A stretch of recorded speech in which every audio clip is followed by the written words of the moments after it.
গোটা মূর্খ এমন একটা লোক পাবে। ইসলামের প্রথম সবক হইল ইকরা। প্রথম সবক কি? ইকরা। এই জন্য ইসলাম হলো শিক্ষিতদের ধর্ম। আলহামদুলিল্লাহ, আলহামদুলিল্লাহ, জোরে বলেন আলহামদুলিল্লাহ। আলহামদুলিল্লাহ। তবে ওই পড়াটাই পড়া খুব ভালো করে।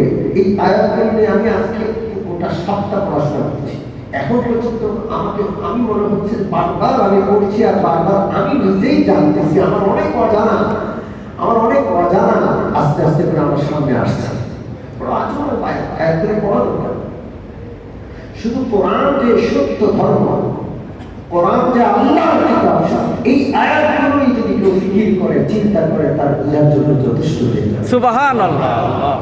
ইকরা বিসমি রাব্বিকাল্লাযী খালাক। পড়ুন আপনার প্রভুর নামে যিনি সৃষ্টি করেছেন। কার নামে পড়তে হবে? প্রভুর নামে, আল্লাহর নামে সর্বপ্রথম পড়তে হবে। তো পড়তে সর্বপ্রথম কাজ যেমন আল্লাহর নামে, মুমিন মুসলমান যত কাজ করবে সব কাজ কার নামে? আল্লাহ তাআলা। আল্লাহর নামে পড়তে হবে, আল্লাহর নামে। অন্য সকল কাজ কার নামে? আল্লাহর নামে। কেন? এখানে বলা হচ্ছে রব্বুকাল্লাযী খালাক, তিনি প্রভু, তিনি পালনকর্তা। আমাকে পালন করছেন কে? আল্লাহ তাআলা। আমার পালনকর্তা আল্লাহ। একটা গাছ টিকে না যদি পানি না দেওয়া হয়। একটা গাছ হাওয়া না লাগলে, বাতাস না লাগলে টিকে না। সূর্যের আলো লাগে, তাপ লাগে, ঠান্ডা লাগে, গরম লাগে, বাতাস লাগে। আমি আমাকে নিজে নিজে বানাচ্ছি, আমাকে পালছেন, বেলেছেন কে? আল্লাহ। বলা হচ্ছে রব্ব, আপনার প্রভুর নামে পড়ুন, যিনি আপনার প্রভু। আমাদের প্রভু কে? আল্লাহ তাআলা। আমি যখন মায়ের পেটে, মা জানে না মায়ের পেটে সন্তান এসে গেছে, মায়ের পেটে সন্তান কি খায়, কেমনে বাঁচে, মার খবর নেই। মায়ের পেটের ভিতরে সন্তানকে খাওয়ান প্রভুকে? আল্লাহ তাআলা।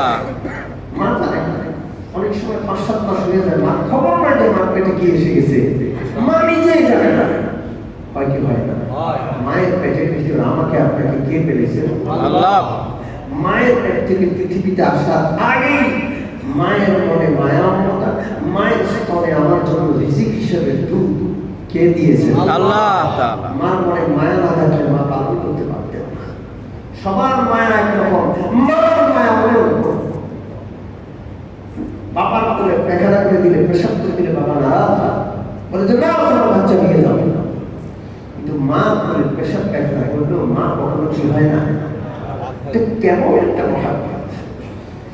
একই সন্তান নিজের মা করে পেশাব করছে, পেখানা করছে, মা নারাজ হয় না। ওই সন্তান আরেক মায়ের করে দেবে, ওই মা নারাজ হয়ে যাবে।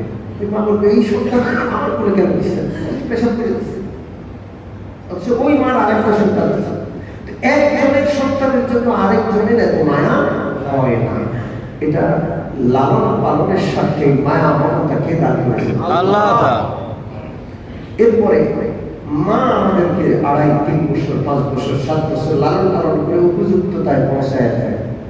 এরপরে মার লালন পালনের দরকার হয় না, কিন্তু আল্লাহর লালন পালন আছে না? আছে। প্রতিটা মুহূর্তে আমাকে লালন পালন করছেন কে? আল্লাহ।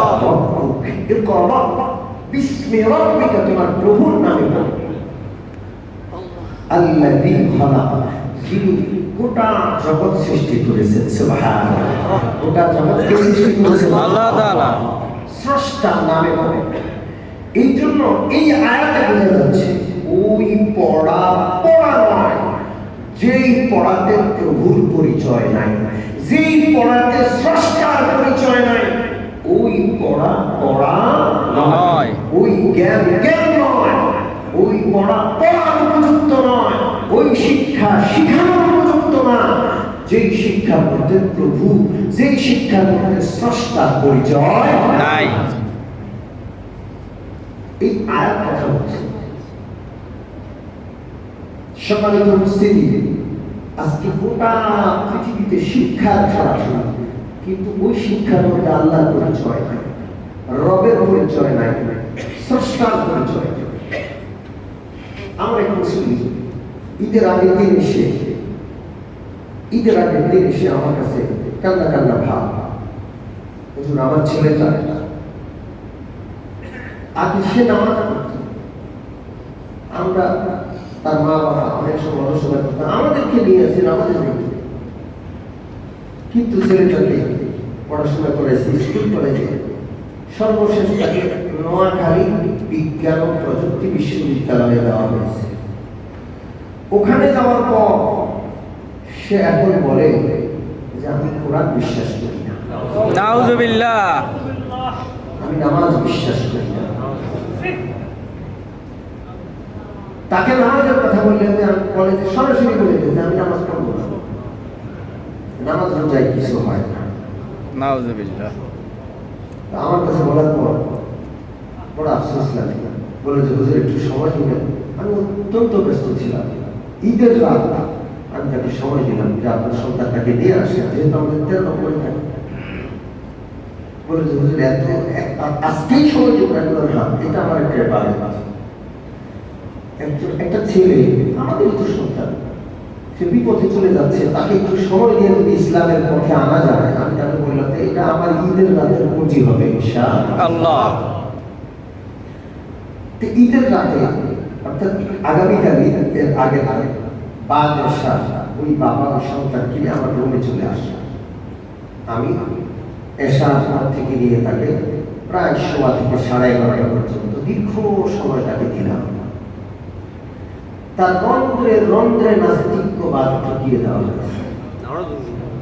সে আমার সামনে বসে মুহাম্মদুর রাসূলুল্লাহ সাল্লাল্লাহু আলাইহি ওয়াসাল্লামকে চরিত্রহীন, ধর্ষক, প্রতারক বলছে। নাউজুবিল্লাহ। আল্লাহকে হেদায়েত দিন। দৃষ্টান্ত আপনাদেরকে দিচ্ছি। এখনকার শিক্ষা প্রতিষ্ঠানগুলোতে শিক্ষক ছাত্র এরা দলবদ্ধভাবে নাস্তিক হয়ে যাচ্ছে। ঠিক ঠিক। খুব শিক্ষক নাস্তিকতা শেখাচ্ছে, আর যে শিক্ষক নাস্তিক